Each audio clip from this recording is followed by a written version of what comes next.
Hey, Hassel from Massive Reviews here for today's cool little big combination. Lifetime Movie Channel. Yeah, Movie Network. Gosh, the reputation this movie network has is fairly complex. Like, it is known to have some of the most critically divided stuff, and yet this company still manages to make a profit every single year. It's so strange. Literally, there are so many films and made-for-television movies out there. You're pretty much going to find a lot of very poor films, honestly. And the thing is, all this stuff is mainly directed at only couple of specific subjects. We're mainly being true crime stories, with the odd couple here and there dealing with other stuff as well. I mean, there are other things to focus on, like teen dramas, pregnancies, Amish problems. That's a strange thing to talk about. And a couple of and a few adaptations of classic books. Seriously, there is a lot. And honestly, I was struggling. I When I decided I was going to do this video talking about some Lifetime movies, I had a list of what I just wanted of things I could talk about. Because, and trust me, it took a while to come up with even if, well, I was probably at this stage looking to do 21, 25 at some point. But I decided to cut that back, and eventually I rounded up to 10. 10 Lifetime movies I'm going to cover on this video.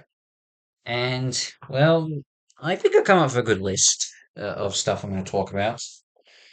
And I'm going to end, so, well, why not get started?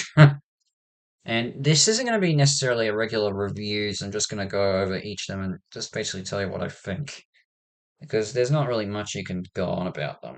I mean, yes, I did a full review of Abducted, the Carolina White story, and I guess you can sort of say my Blue Lagoon The Awakening review is sort of up there, but these will be a little bit different. But anyway, let's get on with it. So, in terms of where to start, I mean, Lifetime Movie Network and their films have been going around since the 1980s. So, I had to pick one that I think a lot of people are familiar with, and a lot that, you know, that's probably where a lot of people started. And I went with probably the safest bet of them all, and that is 15 and Pregnant from back in 1998. The film that starred Dunst before she really hit it big with Sam Raimi's Spider-Man trilogy and a couple other films, which has her play a 15-year-old girl who gets pregnant and must confront adulthood in making a decision what's best for her unborn child, also trying to repair a strained relationship with her own mother. This film is often looked very fondly by a lot of people. I mean, this is seen as one of those almost perfect and serious coming of age films. It's strange, and honestly, I had no idea about this film until probably about, I don't know, maybe 6 years ago. Yeah, it took a while for me to look into it. I mean, I like Kirsten Dunst, but I never really looked into this.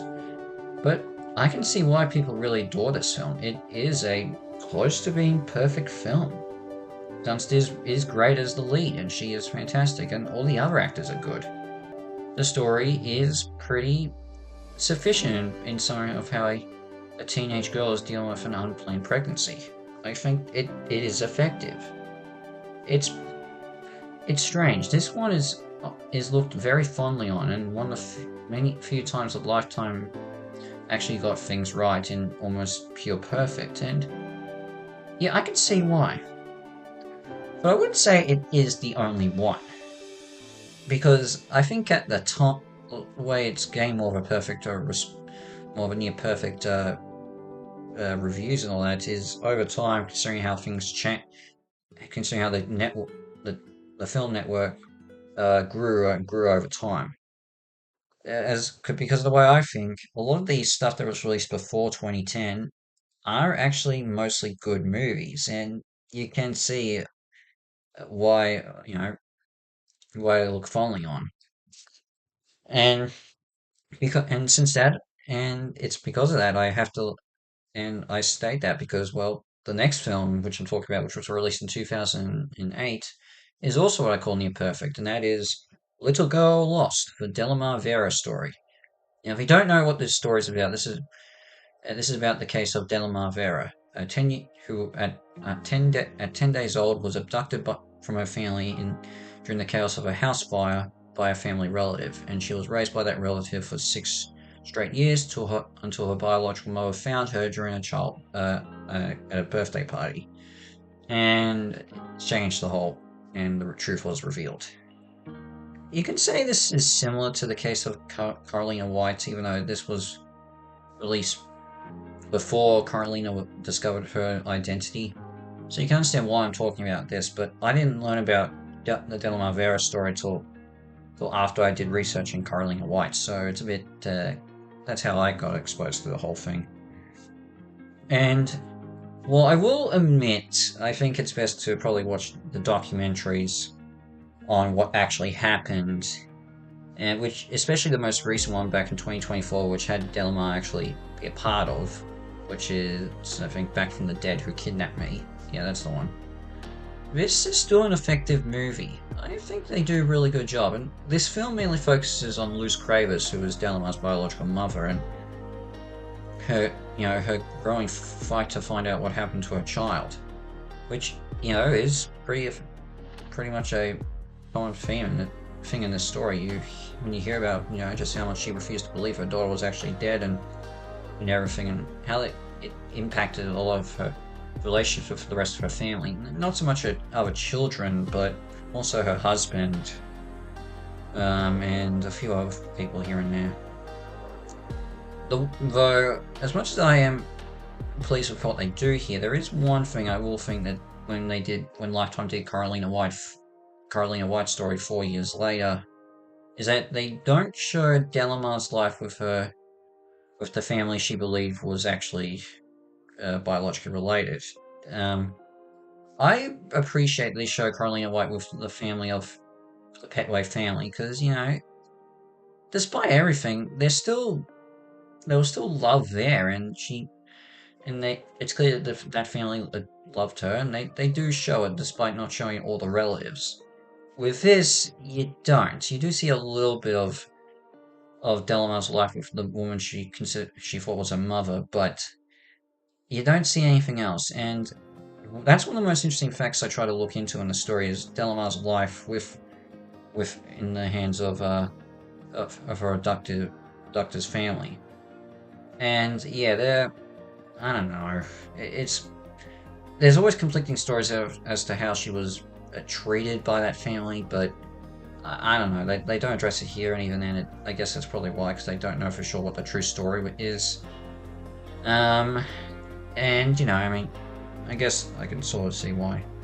I guess I would have also liked to see a visualization of how they think Delamar was actually taken during the house fire, because there's a lot of theories as to how that actually happened and everything. And so yeah, there is that, and I guess also how Delamar registered everything being a 6-year-old to find out what she thought was a life was actually a lie. That would have been something.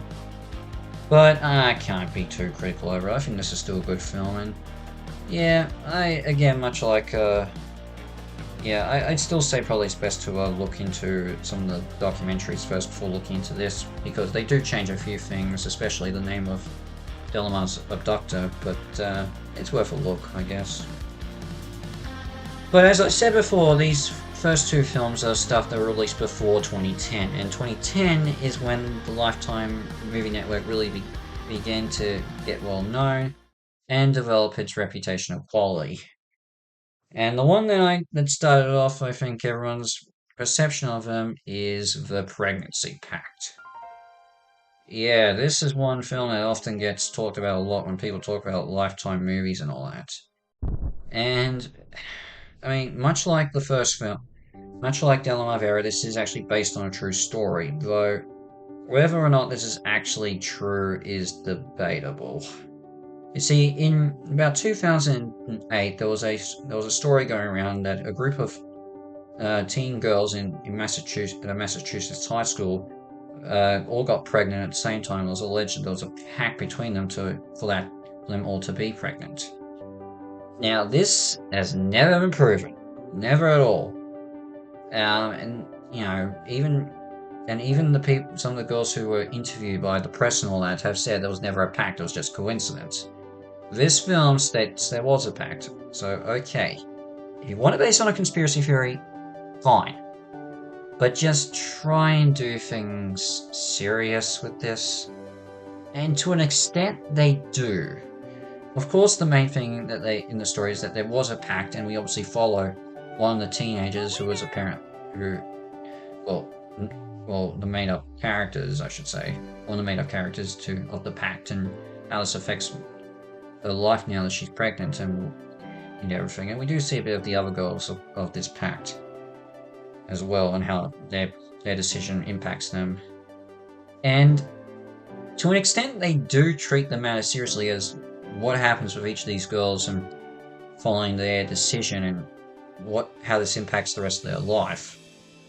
And I get what they're doing here, but the big problem I have is the fact of the news reporters and all that, because this obviously gets leaked and the press, and that builds up, and the strain that puts on everyone else, like all their friends and everything. I think it's the big problem with this, and I mean, to be fair, there is some, I wouldn't say merit to it. It's just whatever. There could have been something more to it, but it didn't work. In my view, I think the fact they should have done more research into this. If they're going to do it on a conspiracy theory, great. Just try and maybe just address the facts that this is just a theory. I don't think they fully do it here, even though they are doing the matters pretty seriously enough. So yeah, that film pretty much gave Lifetime its reputation and everything. Although, it's not like they didn't try to do things differently. In fact, honestly, the next film I have is probably my favorite Lifetime movie that they've ever done. And it's actually an adaptation of a book. And that is Sins of the Mother. Now, this film is actually based on a book called Orange, Mint and Honey. And I have read it, and it is a pretty effective book.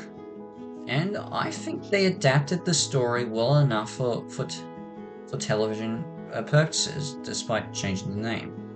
The story follows a young high school or university mentor who is told to go away spend some time away from work due to stress-related issues. So she moves back to her old hometown and starts living again with her mother, who she has a very complicated history with, considering when she was a little girl, her mother was an alcoholic, and it obviously left her pretty much scarred and having anxiety problems and all that. For a while, she's trying to get by with living with her mother and developing trust again, while also helping look after her half-sister. But it's obviously clear there's still some problems there, and she's not fully able to trust. But over time, she does start to take the steps to forgive her mother for what happened in the past. Also beginning to open up to other things, including her first ever romance. I think this film is very effective, and as I said, they do change. There are some things they do change. Like, one of the things she does is write in the book is she writes a journal to her idol, the singer Nina Simone. But they don't do that here, which I'm okay with. But they do adapt the story well enough, and you do see the struggle that our main character Shay is going through. I think it's quite effective. Her mother is also quite likable, much like she is in the book. She's a recovered alcoholic and trying to pass on her experiences to a bunch of other girls in her AA group. And that does also bring conflict in itself, because, Shay thinks that some of those members are a bit of a bad influence, especially around her half-sister. And, the sister's also pretty good, and even though her boyfriend is fine. I do think I can't see why Lifetime may have done this. I mean, one of the common things that happens a lot in these Lifetime movies is someone's going to end up getting pregnant. It's a common theme. And yeah, this story has a pregnancy. And I think they treat it well enough with Shay's decision in regards to her unborn child. The only thing that's a bit distracting is in the book, her boyfriend is actually 5 years younger than her. But in the film, they're about the same age. But at least I think. But in general, I think Sins of the Mother is a really fine film. Honestly, I consider it its Lifetime's best. It's worth a look. It probably got a bit underrated because of the success of I say the financial and viewership success of Pregnancy Pact, but this deserves more attention. I think it's worth a watch. Definitely, if you can find it, give it a go. It's good. Um, but of course, even I have to admit it's not as well known as a lot of the other stuff. And this next one is quite interesting. I said I'd talk about some of the Amish stuff. I'm going to talk about one of the most famous ones, Expecting Amish. Now, this is one that, well, probably is another one that sort of has a bit of a reputation, and a lot of people are very, whatever. I mean, look, I don't know how the Amish work because I'm obviously not Amish. I don't even think that's really. I mean, there's no Amish in Australia. I mean, not ones who probably haven't left their communities. But yeah, we'll get on with it. So the film stars AJ Michalka as an Amish teenager who seems to be set in her life and is following her religion pretty closely and is even engaged to to a man as well, but decides that she wants to go on Rumspringa with a couple of her friends to see the outside world, even though her fiance is against the idea, and her father. The two, she at first when she arrives in Los Angeles, while her friends are quite pleased with everything, she's obviously not, and she struggles a bit to fit in. It isn't until while at a party she meets a young DJ played by Jesse McCartney. The two begin to fall in love, and eventually, after giving some thought, our Lee Hannah decides she doesn't want to go back to the Amish community and decides to stay with her newfound love. But she decides to still go back to her community to say farewell to her family, but struggles to tell them what her plan is. However, things get more complicated when she discovers she's actually pregnant and must make a decision quickly as to what to do with her future, whether to stay in the community with her fiance, who says who after finding out what's going on says he can pretend that he's the father of the child and raise it as his own, or go back to LA to be with her new love. This film gets a very interesting reception. I think a lot of critics weren't a big fan of it, and I can see why. Look, I don't know much about the Amish way of life, though I have seen a lot of the reality shows, so I do know that stuff like this has happened. Um, and I don't know too much about Rumspringa if even the communities will allow them to go as far as they do, because this community's in Pennsylvania and they go to Pennsylvania, and they go to LA. I don't know if they would actually allow that, but it is interesting. I think the dilemma Anna's in is pretty effective, and you can understand why she's having a hard time with her decision.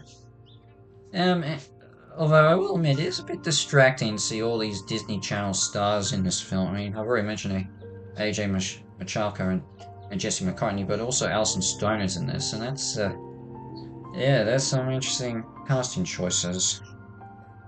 Yeah, but I don't know. I can see why people are a bit mixed over this, but I think it's a bit of a guilty pleasure of mine, and yeah, it does sort of follow the beats of the Lifetime mold, so yeah, what can I say? But the next one is probably another one of the more well-known ones, especially considering who are the stars in this film. Let's talk about A Deadly Adoption, or otherwise, a lot of people know, the Lifetime movie with Will Ferrell and Kristen Wiig. Yeah, you've probably seen seen that poster. It is well known. You can even see it on YouTube when you look up the movie. Pretty much everyone knows about this one, and this is one that gets as a major recept. The reception to this one is very well known. I mean, what can I say? Though I think it's worth to keep in mind one thing. Now, obviously, you can guess what the story's about. It's a this couple decides to take in a teenage girl in hopes of adopting her unborn child, and well, obviously there's something strange going on. Now, this is worth knowing is that while a lot of people found this film very distracting and awful because it wasn't taken so seriously, it was the point. This was meant to be a satire of the Lifetime, movies.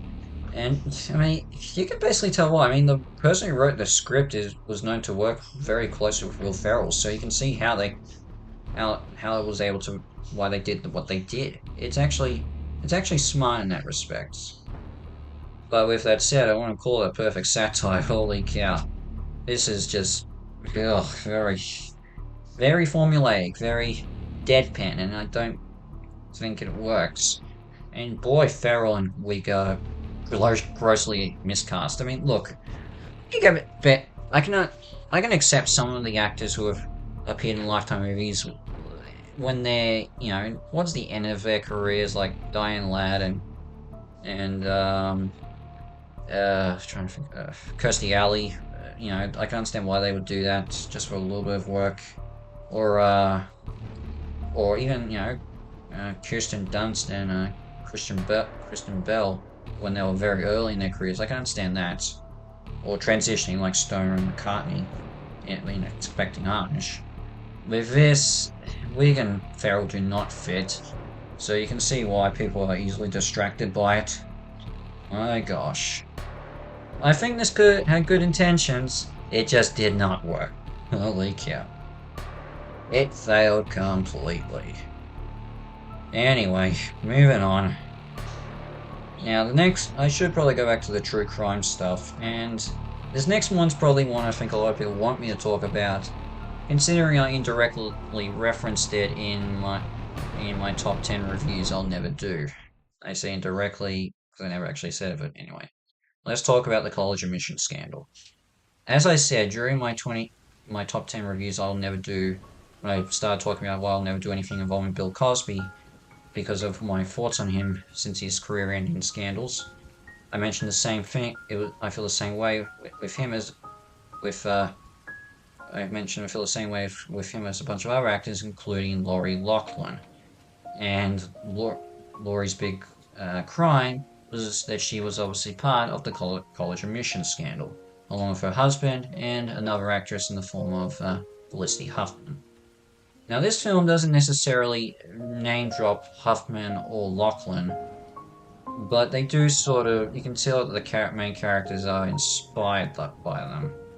But they do reference a couple of the coaches who were involved in the scandal that helped these upper-class parents bribe their kids into their college of choices, but also the main ringleader of this whole operation, Rick Singer. And, well, this is interesting, is that I can see why they did what they did with changing the identities and everything. It's not, and it's not that distracting to tell, but it is a bit to say, because you can guess who these mothers are meant to reference. Although I think the more fascinating aspect is the reaction of their kids after finding out what their parents were doing. I find that part more fascinating in this movie. I mean, look, I want to know more about how some of these kids felt when they realized what their parents actually did. Look, I don't know if we're ever going to get that in any documentary and all that, but it is still a fascinating thing to look into. So, and this film does relatively focus on that enough. Yeah, it's what it is, I don't really care. There's something there. It's both. It's there to be seen, but it could also be easily something that could distract you. But I don't know. It could have been anything. Anyway, but the next movie I'm going to talk about is one that my brother recommended me I talk about, and anyway, let's talk about A Recipe for Seduction. Yes, I'm talking about the KFC Lifetime movie, as Mario Lopez is starring as Colonel Sanders in a Lifetime love movie of a millionaire heiress who is struggling between choosing to marry the suitor chosen by her family or our or the founder of KFC. Yes, I am not a big fan of it. I don't care about this. Look, there's some interesting facts about Colonel Sanders in the making of KFC and what he did after he got kicked out of his company. So there is some great stuff there. I'm just not a big fan of this. It just makes no sense why to talk about it. I don't know if it's legit real. It's just very yeah, I don't care. I tried taking this as seriously as I could, but I just couldn't. So it's there. Look, some Lifetime movies you can get around and take them seriously, even if I don't know, they're just just doing something unique and anything. Because I don't know what happened with Colonel Sanders, and honestly, I don't really care because I don't eat KFC. So whatever. Look, if you can enjoy it, fine. If you can take it seriously, go ahead. But I don't really care. And although, I don't know, I don't really think Mario Lopez was that bad as the Colonel, but I wouldn't say I cared too much. He may have looked like him well, but I probably acted close, but I wouldn't, well, yeah. I just couldn't really care. Anyway, the next two Lifetime movies, well, let's go over a bit of a formula that happens with these Lifetime movies. Usually, um, it's a it's a woman who's the main protagonist, and most of the time when they're not dealing with someone like a stalker and everything, the villain is also a woman trying to get revenge on them, on the protagonist. And that's what we get with our next movie I'm going to talk about, Revenge for My Mother, back in 2022. And usually, and this involves a young woman who was moving on with her life after spending some time in prison for an accident where she accidentally ran over a very mentally depressed woman. But and seems to be moving on with her life with her homemade business and raising her child. But without her knowing about it, the the daughter of her victim um, is hired, ends up working with her in her career, and is planning to destroy her life as revenge for losing her mother. Now, usually when it comes to stories like this, you would say they the most common thing they would do with this is that the villain would try to kidnap her child and everything, and there's a bit of a twist with everything and as to who's going on and everything. It's just complete fluff. It's like that, it's the basic formula. That's not exactly what we get here, and you can tell there's an attempt to do something different. But still, you get the same things, like the authorities don't believe our protagonist and everything. She seems to lose everything, but eventually figures out what's actually going on.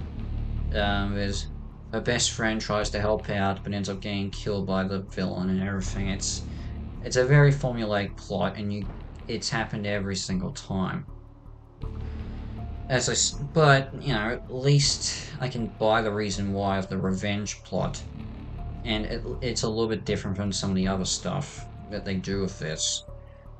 Although I do kind of think they maybe could have kept to the storyline of their regular storyline of this person trying to steal the baby. Because I don't know, the scenes they show of the villain with the protagonist's daughter, I don't know.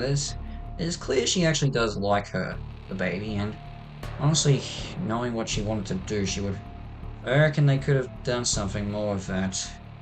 Like, honestly, this reminds me a lot of the relationship between Morgana and Melody in The Little Mermaid 2, Return to the Sea, where I just felt like instead of going the way they did with the story, they could have had Morgana kidnap Melly as a baby, then use her to later on when she's 12 years old, as she is mainly in the movie, uh, to try and get revenge on her mother without even knowing it. I maybe think they could have done something else here. And I think there was at least one Lifetime movie that tried something like that. I don't know, maybe a couple, but I just think they could have done something with it and everything, but they didn't. Whatever. I think this is one of those more disappointing ones. I can see there's something there, it's just not fully realized, and they should have done a rewrite. But again, I don't know what the budgets are like with these, and they're usually pretty small. But yeah, there was something, just wasn't realized, or went the wrong way.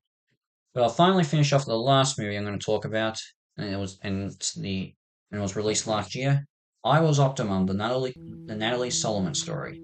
Yeah, Natalie Solomon, who after having 6 kids through IVF treatment, goes through one more pregnancy and ends up having octuplets. Yeah, her story is relatively well known enough, and I guess it was a big story when it came out and everything and how the media portrayed it.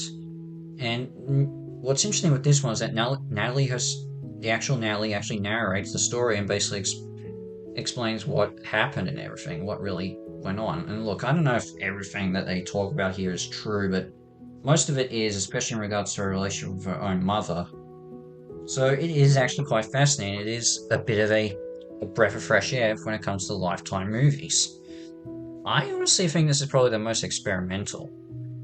And again, it's just the fact that, look, I don't know if with any of these movies that are based on true stories and all that, whether they had, you know, the actual people involved in these events give the permission, everything. I know some of them have, and trust me, I think other networks have done it before, like Hallmark, I know has done it a few times with that. But yeah, I think I'm glad that they did something like this, and especially considering the subject matter, because there was a lot of controversy and negatively inflicted towards Natalie with how she was raising her infant babies and all that. And she does address that, and she does talk through it and everything. It's quite fascinating, and I gotta give full credit to it. This is probably definitely close to being probably an interesting movie to watch. It's actually quite fascinating. And I don't know if there's that many documentaries on what went on, so I give it a go. I think you'll be pleasantly surprised. I was. But yeah, I think but after those 10, I am done now with Lifetime Entertainment and Lifetime Movie Network. For now. Besides, I think I have one sort of subject I haven't talked about, the Christmas stuff, and one day I will, just not now. Honestly, I think there's more of a chance I talk about the Hallmark Christmas stuff at some point, especially since I've already have talked about Hallmark movie in the past. But we will. But all I can say is, with Lifetime, there is some diamonds in the rough.